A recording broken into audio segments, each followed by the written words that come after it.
So I made myself a good batch of rainbows here.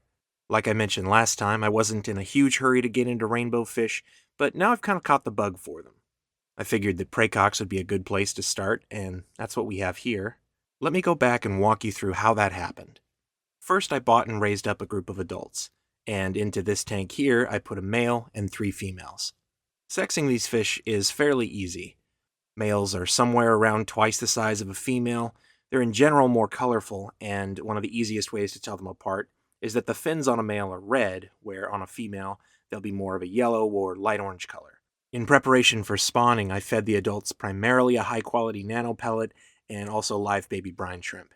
I don't think they're very picky about water parameters, but for what it's worth, the water here was somewhere around 76 to 77 degrees, and I've seen them breed successfully with a pH down near neutral and all the way up to 8. That green thing in the back, that's a spawning mop. They like to deposit their eggs on plants, so if you put them in a tank with nothing but a spawning mop simulating dense vegetation, that's where all the eggs will go. It's very helpful if you want to spawn the fish in one tank but hatch the eggs somewhere else. After getting things set up, it really didn't take any convincing to get them to breed. They'll start spawning soon after the tank lights up. I sat and watched this a few times, and what I saw is that the male tries to herd a female toward the mop, and if she's amenable, they'll get right alongside each other and shimmy around a bit, which I assume is giving the male time to release milt. After just a moment, the female fires out a few eggs, which, as you see here, were immediately eaten by other females. That made me wonder if maybe next time I might try a pair rather than a group of females, but it's really not a big deal. I just left them alone and kept feeding, and after a few days, I found the mop loaded with eggs. Over time, I found that the eggs would be more concentrated in the upper part of the mop, just below the water level. I'm not sure if they started depositing eggs there preferentially or if that was a place where they were least likely to be found and eaten, but just an observation. There's a few ways I think you can go from here. You could leave the mop where it is and pull the parents, you could move the mop to an empty tank, or if you have time on your hands, you can pick the eggs out and place them somewhere safe to hatch. I wanted to watch their development, so I went with option 3. If you find them in the first day or so, healthy eggs might look something like this, mostly clear with a little patch of amber color. A few days later, you'll probably see some eye spots developing. That's a great sign. In the days just before they hatch, the egg should be visibly darkened, and if you look real close, you can see the fry getting ready to bust out. This can take a while, by the way. From getting shot out like a confetti popper to hatching and free swimming can take a couple of weeks. I'm sure warmer water temperatures can speed that up a bit, but in any case, it's pretty slow. The good news is, within the same day they hatch, they should be up and moving around. And I don't think there's any period of time in the beginning where it's too early to start feeding. For the first couple of weeks, I mostly just used a fry powder dusted on the surface 2 or 3 times a day. I've raised some other batches on infusoria, and I do think it's a bit better, but fry powders are great. If that's what you have, use it.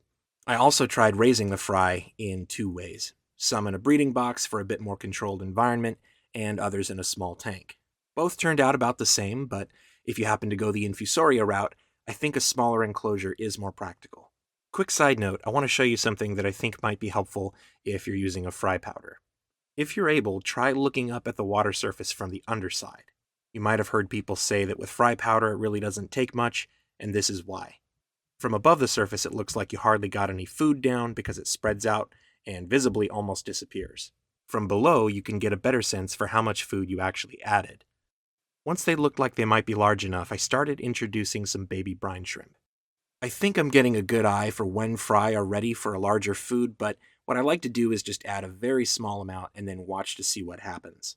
Sometimes I can sit there and physically watch them eating, other times I come back later and check for their stomachs to turn orange. I might overlap for a few days with the fry powder in case I have some stragglers, but these fry, for example, are plenty large enough. Once all the fry were eating brine shrimp, I combined the groups in this small tank here, where they would have a bit more room to do, fish stuff. There's a lot of variation in size, but not so much that anyone would get eaten. From here, it's pretty much smooth sailing, just rinse and repeat. The hard part is patience. Now, they've been growing steadily, but still very slowly. I think rainbow fish are well known for that. The plan now is to keep feeding, change lots of water, and just wait it out. I'll always give them some brine shrimp. Really, I will be giving them brine shrimp until they leave my house. But at this larger size here, somewhere between 3/4 and 1 inch, they're big enough now to eat the same nano pellet I was feeding their parents.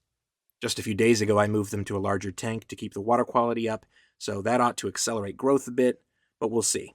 We'll check back in on these in a couple of months and see how that's going. By the way, if all goes according to plan, next time we'll be talking about panda cories, so I'll see you then. Thanks for watching.